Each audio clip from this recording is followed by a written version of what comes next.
स्मरण में आया कि ओहो इसको तो हृदय में हमारे दर्शन हो रहे हैं। तो जैसे ही भगवान ने ध्रुव जी महाराज के हृदय से अपने उस घटा को छवि को अदृश्य किया कि तनव प्राण विभागतम, ऐसा लगा जैसे मृत देह में किसी ने प्राण डाल दिए हो। ऐसे छटपटाते हुए ध्रुव जी महाराज ने नेत्र खोले तो नेत्र खोल करके देखते हैं कि जिसका अंदर दर्शन कर रहे थे साक्षात वो सामने खड़ा हुआ। धन्य हो गए दर्शन करके। लेकिन मन ही मन सोचने लगे ध्रुव जी महाराज के माता जी से गुरु जी से सब कुछ जान लिया, लेकिन ये तो पूछना ही भूल गए कि यदि भगवान प्रसन्न हो जाए तो प्रकट हो जाए तो उनकी स्तुति कैसे की जाए। अब 5 वर्ष के बालक को क्या क्या। हमारे गुरुदेव एक भाव की कथा सुनाते हैं कि उस समय ध्रुव जी महाराज को छोटा बड़ा याद था। भाव की कथा है। तो ध्रुव जी महाराज ने भगवान को वो छोटा बड़ा छत्र यहाँ तक सुना दिए। बोले प्रभु इन्हीं अक्षरों से स्तुति अपने आप जो सबसे अच्छी लगे आपको बना लेना, क्योंकि इन अक्षरों के अलावा तो कोई अक्षर प्रयोग में आएगा नहीं। ये उनका भाव। लेकिन भगवान समझ गए कि मेरी स्तुति करना चाहता है, तो भगवान ने पांचजन्य नाम का संग ध्रुव जी महाराज के कपूर यानी गाल से स्पर्श पश पर सेवालम कृपया कपूरे। और जैसे ही गाल से महाराज वो संग स्पर्श हुआ कि ध्रुव जी महाराज के अंदर वेद वेदांतों का ज्ञान सन्निहित हो गया। द्वादश श्लोकों में ध्रुव जी महाराज ने भगवान की अद्भुत स्तुति की। योऽन्तः प्रविश्य मम वाच्यमिमां प्रसुप्तां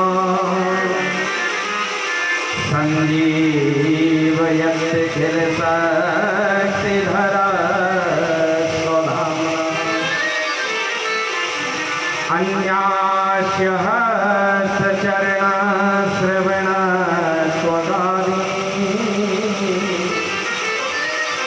प्राणान्नमो भगवते पुरुषाय तुभ्यं। हे प्रभु, आपने हमारे ऊपर बड़ी कृपा की। अब एक कृपा बनाए रखना प्रभु कि मेरे हाथ, मेरे चरण, मेरे मुख, मेरी वाणी, मेरी आंख, शरीर का प्रत्येक अंग प्रभु आपकी सेवा में लगा रहे। मुझे और कुछ नहीं चाहिए। भगवान बोले नहीं ध्रुव, तुमने राज्य के लिए तपस्या के लिए जाओ, मैं तुम्हें आशीर्वाद देता हूँ 36,000 वर्ष तक तुम राज्य करो। ये सतयुग की कथा। और सतयुग में प्रत्येक प्राणी की जो आयु का माप था वो 1 लाख वर्ष था। ध्यान से सुनना मेरे माई बाप, ये गणित ध्यान रखना।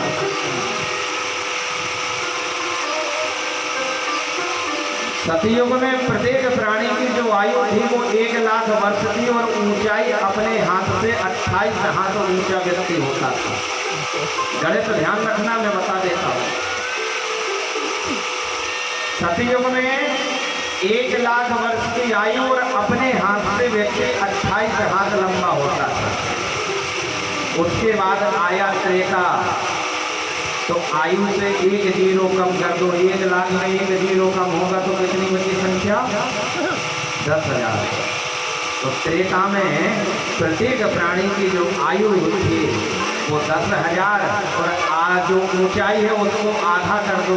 28 का आधा कितना हुआ? 14। तो त्रेता में प्रत्येक प्राणी की आयु 10,000 वर्ष और ऊंचाई अपने हाथ से 14 हाथ ऊंचा। इसके बाद आया द्वापर। तो द्वापर की आयु में 1 जीरो कम कर दो। 10,000 से 1 जीरो गया, कितना बचा? 1,000 और 14 का आधा 7। तो द्वापर में प्रत्येक व्यक्ति की जो आयु का माप है वो 1,000 वर्ष और ऊंचाई का जो माप है वो अपने हाथ से 7 हाथ। इसके बाद आया कलयुग। तो कलयुग में द्वापर की आयु से 1 जीरो कम कर दो। 1000 में 1 जीरो कम हुआ, कितना बचा? 100 और 7 का आधा कितना हो गया? 3.5। तो कलयुग में प्रत्येक प्राणी की आयु का जो माप है वो 100 वर्ष और ऊंचाई का माप 3.5 हाथ है अपने हाथ से। और जिसको विश्वास ना हो तो घर जाके अपने हाथ से नाप के देख लेना, 3.5 हाथ के निकलोगे। बोलो राधे राधे। अगर ना निकलो तो कल आके हमें बता देना कि आप जाना के हो। तो चाहे महाराज कितना भी लंबा हो, कितना भी छोटा हो, बालक भी अपने हाथ से 3.5, जवान भी अपने हाथ से 3.5, पुरुष महिला बालक वृद्ध युवा नर नारी सब 3.5 हाथ के और 100 वर्ष की आयु का माप है। बोलो राधे। ध्रुव जी महाराज ने 36,000 वर्ष तक राज किया। सुरुचि का जो पुत्र है उत्तम, इसका कुबेर के एक से झगड़ा हुआ, मारा गया। बदले में ध्रुव जी महाराज ने कुबेर के कई सेनापतियों को मार दिया। मनु जी महाराज ने उन्हें समझाया। 36,000 वर्ष जब पूर्ण हुए तो मृत्युदेव प्रकट हुए हाथ जोड़ करके, मेरे माई बाप ध्यान दें, यदि आप भजन के बल में रहते हैं ना तो मृत्यु भी हाथ जोड़ करके सामने खड़ी होती, उसकी भी औकात नहीं है कि तुम्हारे बिना कहे तुम्हें ले जाए। मृत्युदेव ध्रुव जी महाराज के सामने खड़े कि मुझे स्वीकार करो। ध्रुव जी ने कहा कौन? बोले मैं मृत्युदेव हूँ। ध्रुव जी ने कहा सिर नीचे करो। देखिए मृत्यु को आदेश दिया जा रहा है भक्ति की शक्ति के बल पर, और मृत्युदेव ने सिर नीचे किया। मृत्युदेव के सिर के ऊपर पैर रख के भगवत पार्षदों द्वारा लाए हुए विमान में बैठ करके ध्रुव जी महाराज भगवत धाम जा रहे हैं। लेकिन मन उदास, मुख मलिन, कारण पूछा। बोले जिस माँ ने संस्कार दिए उसको नीचे छोड़ दिए। भगवत पार्षद बोले अरे ध्रुव, वो माता धन्य है जिसने तुझ जैसा भक्त राज जन्मा है। देखो आगे के विमान में तुम्हारी माँ जा रही। और वास्तव में पुत्रवती कहलाने के योग्य वही स्त्री है जिसकी संतान राम जी की, श्याम जी की भक्त। पुत्रवती युवती जग सोई और राम भगत जास सुत होई। वही स्त्री सच्चाई में पुत्रवती कहलाने के योग्य है जिसकी संतान राम जी की भक्त। हो सकता है कि आपके जीवन में जब भक्ति के मार्ग में चलो तो महाराज कठिनाइयां बहुत आएंगी। सबसे पहले दुश्मन आपके घर में होंगे, लेकिन चिंता नहीं करेंगे। तो भक्ति में यदि बाधा नहीं आए तो फिर वो भक्ति भी भक्ति नहीं होती, क्योंकि जिसे एक बार प्रभु का प्यार मिलता है उसे आंसुओं के हार का उपहार मिलता है। जिसे एक बार प्रेम मिलता है ना प्यारे प्रभु का, उसे आंसुओं के हार का उपहार ही मिलता है। वो बस महाराज रोता है और कुछ नहीं कर पाता। लोग कहते हैं कि कागज रुलाता, कागज रोता है। महाराज कागज कलम कभी नहीं रोती है, कागज कलम रुलाती है। फिर चाहे वो मेडिकल रिपोर्ट से रुलाए, चाहे रिजल्ट से रुलाए, और चाहे प्रेम पत्र से रुलाए, कागज कलम आपको रुलाए। प्रभु का प्रेम रुलाएगा। और जिसको प्रभु प्रेम में रोना आ गया ना, जिसके नेत्र महाराज कथा सुनते सुनते सजल हो जाए, नेत्रों में जल आ जाए, पानी आ जाए, तो समझ लेना कि भगवान की आपके ऊपर कृपा हो गई है। आपका हृदय निर्मल हो गया है। और निर्मल मन जन सो मोह पावा, और मोह कपट छल छिद्र न भावा। फिर जहाँ मन निर्मल होता है कि प्रभु का साक्षात्कार हो जाता है। इसलिए संकट आए तो डरना नहीं, बस एक ही काम करना कि राधा राधा बोलते रहना, जैसे हम बुलवाते हैं। बोलो राधे राधे। आधे आधे नहीं, पूरे पूरे। कौन कौन हमारे साथ बोलेगा? किन किन को अपने संकट कटवाने हैं जरा हाथ खड़े करिए। पीछे वाले कह रहे हम ना करेंगे। ए अगड़े पिछड़े, ऊपर नीचे, दाएं बाएं, इधर उधर, ऊपर नीचे के सबन को अपने अपने संकट कटवाने, पर एक ही चीज से कटेंगे। सबके संकट दूर करेगी श्री बरसाने वाली। बजाओ बजाओ बजाओ राधा नाम की ताली, बजाओ राधा नाम की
सीधा छोड़ दो, उल्टा बोलो। धार सिधार सिधार सिधार सिधार सिधार। क्या लिखनेगा? धारा बोलने पर क्या लिखनेगा? राधा। और मरा बोलने पर क्या लिखनेगा? तो बोलो। श्री राधा श्री राधा श्री राधा श्री राधा श्री राधा श्री राधा श्री राधा श्री राधा श्री राधा श्री राधा श्री राधा श्री राधा। सृष्टि का आधार है राधा, सृष्टि का आधार है राधा। करुणामयी सरकार है राधा, करुणामयी सरकार है राधा, करुणामयी सरकार है राधा। राधा नाम है जिस रचना पर, राधा नाम है जिस रचना पर, उसने भक्ति पाए। बजाओ बजाओ ना, बजाओ राधा नाम की ताली, बजाओ राधा नाम की ताली, बजाओ राधा नाम की ताली। दोनों हाथ ऊपर करके हे राधे।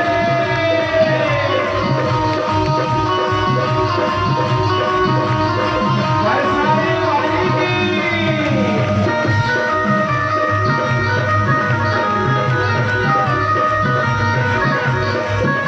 ब्रजभान मुरारी की।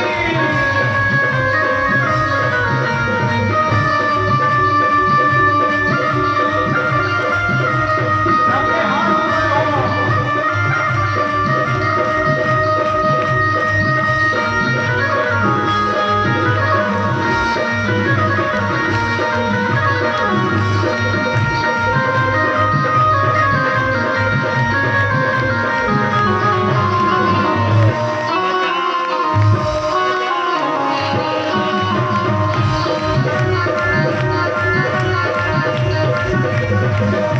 सुधा बरसाने वाली, सुधा बरसाने वाली, सुधा बरसाने वाली, सुधा बरसाने वाली। करुणा रस छलकाने वाली, करुणा रस छलकाने वाली, करुणा रस छलकाने वाली, करुणा रस छलकाने वाली। मन शीतल कर जीवन में, मन शीतल कर जीवन में, भर देगी खुशहाली। बजाओ बजाओ ना, बजाओ राधा नाम की ताली, बजाओ राधा नाम की ताली, बजाओ राधा नाम की ताली। हंसते में आगे झूमते हुए नाचते हुए हे राधे।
मजबूर हैं हम कि यहाँ हैं। ये कथा हमारे वृंदावन में चल रही होती तो हम यहाँ नहीं होते, नीचे होते, यहाँ कोई हमारे गुरुजन कर रहे होते और एक स्वर सुधा चल रही होते, बैठ नहीं पाते क्योंकि अभी मौका है 80 साल के हो जाओ। हम मन भी करे कि थोड़ा सा झुमका लगा ले। अब ऐसे 80 साल की कोई बुढ़िया बैठी हो जिसके मुंह में दांत नहीं, पेट में आंत नहीं, अब उसको भाव जगे कि मैं नाच लूं, तो भाव तो जग रहा लेकिन नाच नहीं पा रही, क्यों? शरीर क्या हो? फिर भी एक बुढ़िया बेचारी अभी नाच रही थी, आप लोगों की नाक काट रही, तो आप सब माटी के धोगा बने शर्म करो, मस्ती में आओ। एक दो तीन चार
इन्हीं ध्रुव जी महाराज के वंश में राजा अंग हुए, बड़े प्रतापी राजा, धर्मात्मा राजा।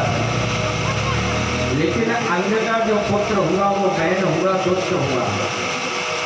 इसने यज्ञ जब पूजा पाठ बंद करा दिए, संतों ने समझाया, नहीं समझे। संतों ने एक हुंकार भरी तो बहन निष्प्राण होकर के भूमि पे गिर गया। इसके शरीर का मंथन किया तो एक काला पुरुष उत्पन्न हुआ। उसने कहा निषेध बैठ जाओ, वहीं से निषाद जाति प्रारंभ हुई। बोलो राधे राधे। मैया धीरे से बोलो राधे राधे। ये ठीक है। पुनः शरीर का मंथन किया तो दाएं भाग से एक पुरुष और बाम भाग से एक स्त्री उत्पन्न हुई। पुरुष उत्पन्न हुए उनका नाम हुआ प्रभु, और जो स्त्री उत्पन्न हुई उनका नाम हुआ अर्ची। ये साक्षात लक्ष्मी नारायण के ही अंशावतार हैं। बोलिए प्रभु जी महाराज की। इस भूमि को समतल करने के कारण प्रभु जी महाराज ने समतल किया, इसलिए भूमि का नाम पड़ गया पृथ्वी। क्योंकि प्रभु जी महाराज ने सारे जितने भी पर्वत थे उत्तराखंड में स्थापित कर दिए, भूमि को समतल कर दिया। इन्हीं के वंश में महाराज प्रचेता हुए और प्रचेताओं के हुए प्राचीन बलि, जो महाराज यज्ञ में पशुओं की बलि देते थे। नारद जी महाराज ने समझाया पशुओं की बलि देना इन्होंने बंद किया और उपाय बतलाया कि दया सर्वभूतेषु संतुष्या येन वा सर्वेन्द्रियोपशान्त्या च तुष्यत्या जनार्दना। प्राणी मात्र के ऊपर दया करनी चाहिए, जितना मिल जाए उतने में संतोष रखना चाहिए, अपने इंद्रियों को अपने वश में रखना चाहिए। जो ये तीन काम करता है उसके ऊपर भगवान अति शीघ्र प्रसन्न हो जाते हैं। बोलो। पंचम स्कंद में प्रियव्रत जी महाराज के चरित्र का वर्णन है। इनके ज्येष्ठ पुत्र हुए आगमेंद्र, और आगमेंद्र का विवाह पूर्व चित्ती नाम की अप्सरा के साथ हुआ, जिनके ज्येष्ठ पुत्र हुए नाभि, और नाभि के यहाँ भगवान का साक्षात ऋषभ देव के रूप में अवतार हुआ। बोलिए ऋषभ भगवान की। और ऋषभ के ज्येष्ठ पुत्र हुए भरत। भरत जी को राजपाट सौंप करके अवधूत वृत्ति अपना ली, और अरहर नाम के राजा ने इन ऋषभ भगवान की अरहर वृत्ति का अनुसरण किया, और वहीं से जैन धर्म प्रारंभ हुआ। बोलो राधे राधे। भरत जी महाराज के ज्येष्ठ पुत्र हुए सुमत। इन्होंने सुमत को राजा बनाया और स्वयं वन में आकर तपस्या करने लगे। एक दिन गंडकी नदी में स्नान कर रहे थे, सूर्य को जल दे रहे थे। उसी समय गर्भिणी स्त्री जल पीने के लिए आई। सिंह ने दहाड़ लगाई, डर के मारे उस पार जाना चाहती थी, बीच में ही उसका प्रसव हो गया। उस मृगी के धौना को, यानी उसके लाल को, यानी उसके पुत्र को, यानी कह लो मृग के धौना छोटे से बालक को अपनी कुटिया में ले आया। देखो दया का काम यही पूर्ण हो गया था, और वही दया ममता में परिवर्तित हो। जो भरत जी महाराज एक दिन में 100 माला करते थे, अब 50 पे आ गए माला करने बैठते। वो मृग का बालक आता कोमल कोमल अपनी जिह्वा से भरत जी महाराज को चाटने लगता। भरत जी महाराज को लगता कि मेरे बिना इसका कौन है, तो माला करना छोड़ देंगे, उसको घास खिलाने। बड़ा होने पर वो तो मृग के झुंड में शामिल होकर के चला गया। उसी समय इनकी मृत्यु का समय निकट आया। मरते समय मृग का चिंतन किया तो अगला जन्म मृग का मिला, हिरण का मिला। ध्यान देना मेरे माई बाप, मरते वक्त अंत्य समय में जिस वस्तु का चिंतन करोगे वही बनोगे। अंत्य आमति सागति, अंत भला तो यहाँ तक लिखा है कि यदि मरते समय पत्नी का चिंतन करोगे तो स्त्री बनोगे, मरते समय पुत्र का चिंतन करोगे तो उसी कुटुंब कुल खानदान में पुत्र संतान बन के आओगे, और मरते समय ईंट गारा पत्थर मकान का भी चिंतन करोगे तो ऐसी मिट्टी बनोगे कि उसी में आके लगोगे। और अगर मरते समय आजकल टोमी मोमी से कृपा बहुत हो रही,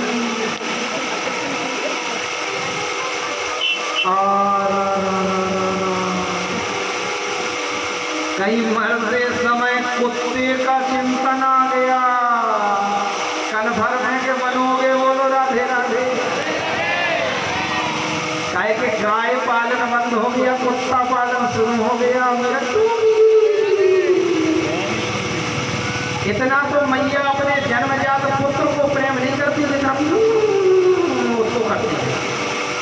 बीमारी का है।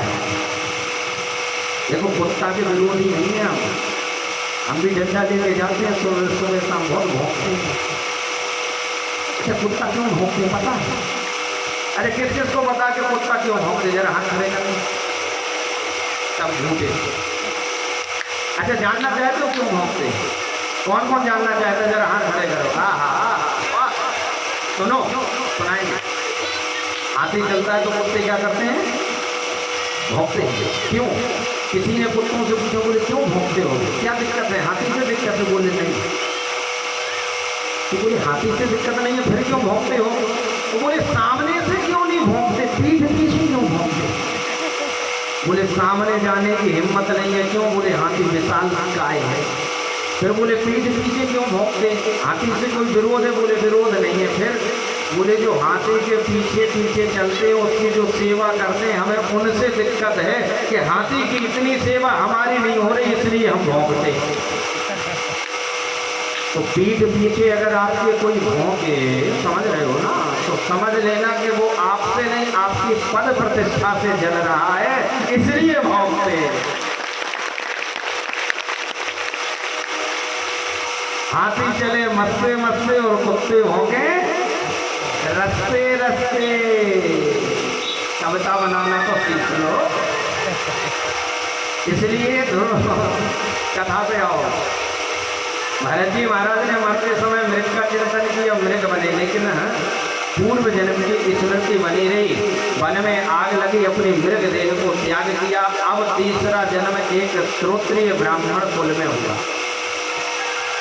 देखो किया गया भजन पूजन कभी व्यर्थ नहीं जाता।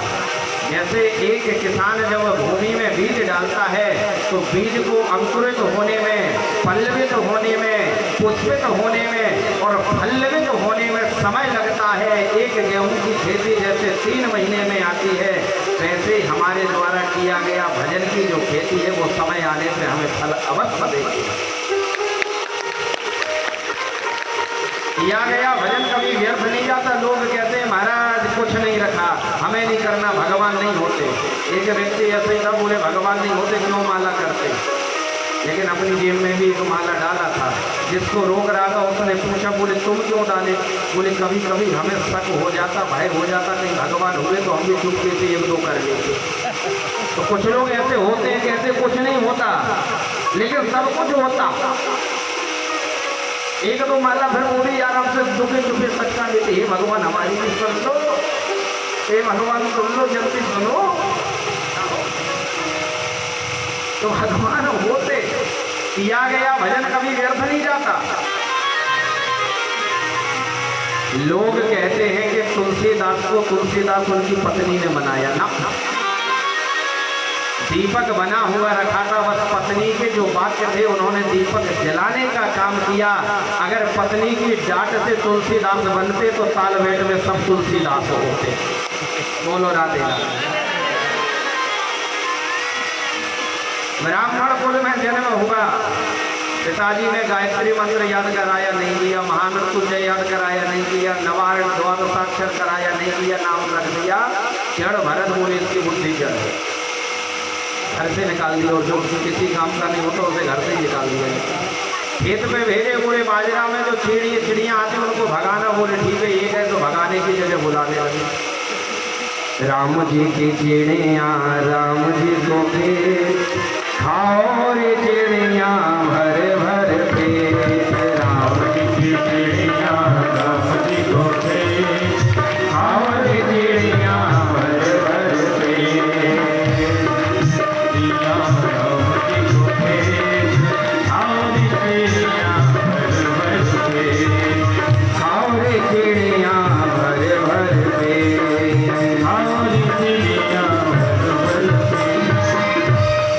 भाई लोगों ने जाके देखा, भगाने की जगह श्रीमान जी निमंत्रण दे रहे हैं, आइए वेलकम।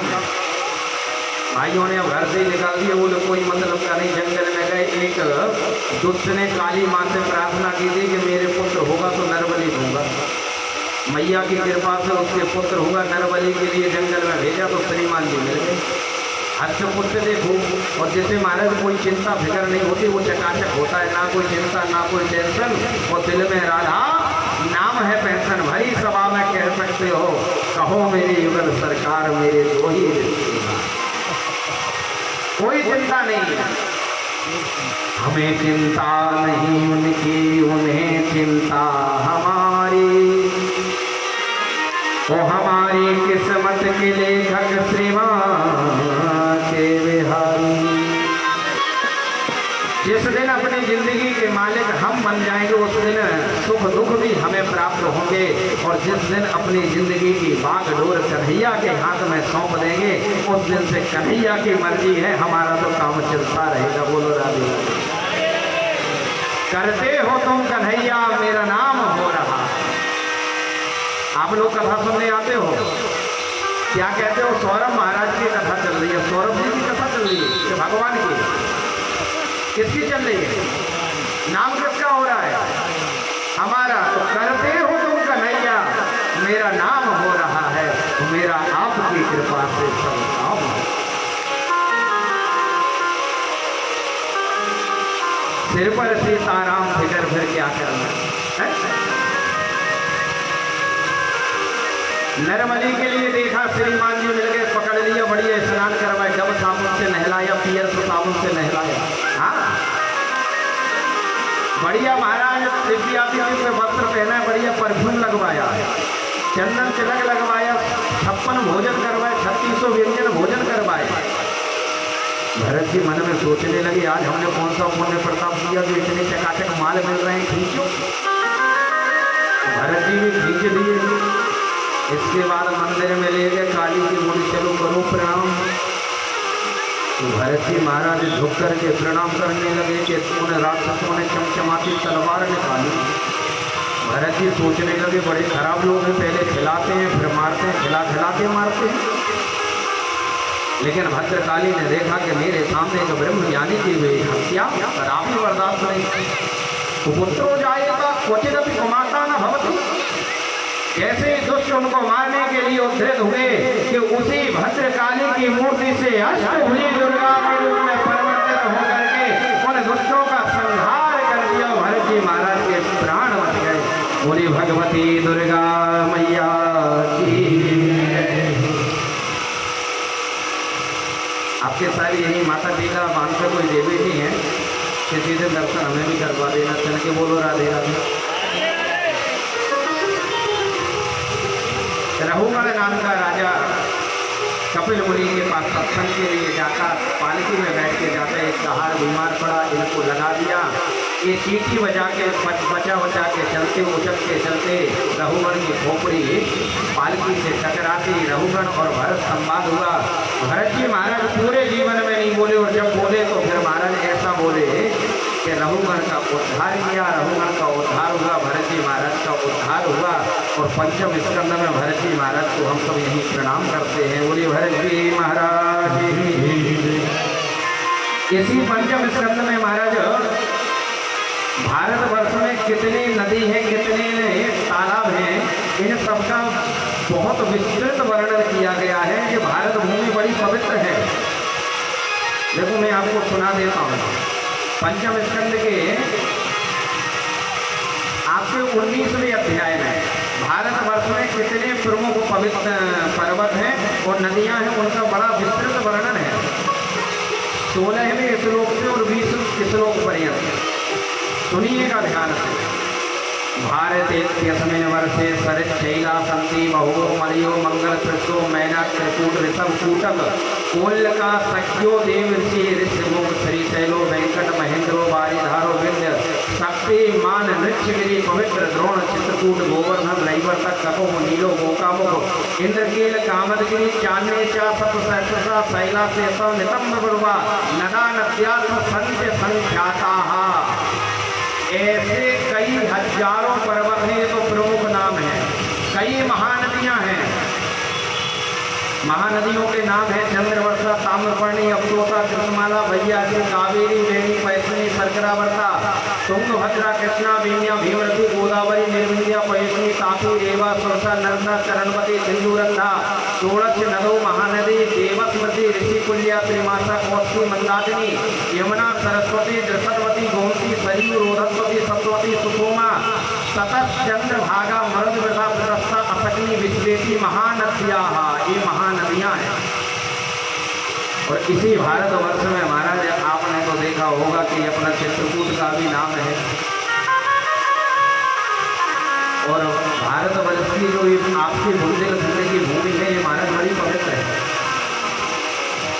झांसी के पास में ओरछा है, हाजी के नाजी कितने लोगों ने दर्शन किए। यहाँ तो सब चीज़ें होंगे, हमने भी की। छोटी अयोध्या कहा जाता है। दिन में आपके ओरछा में रहते हो, रात में शयन आरती के बाद अयोध्या में जाते हैं। ऐसी पवित्र भूमि बुंदेलखंड की है। आइए जरा उस पवित्र भूमि बुंदेलखंड की भूमि को हम सब भी प्रणाम करें। ऐसी माटी न भारत के खंड खंड में, आपको गर्व करना है। जन्म दैयो विधाता बुंदेलखंड में, जन्म दैयो विधाता बुंदेलखंड में, जन्म दैयो विधाता बुंदेलखंड में, जन्म दैयो विधाता बुंदेलखंड में। ऐसी माटी ना भारत के खंड खंड में, ऐसी माटी ना भारत के खंड खंड में, जन्म दैयो विधाता बुंदेलखंड में, जन्म दैयो विधाता बुंदेलखंड में।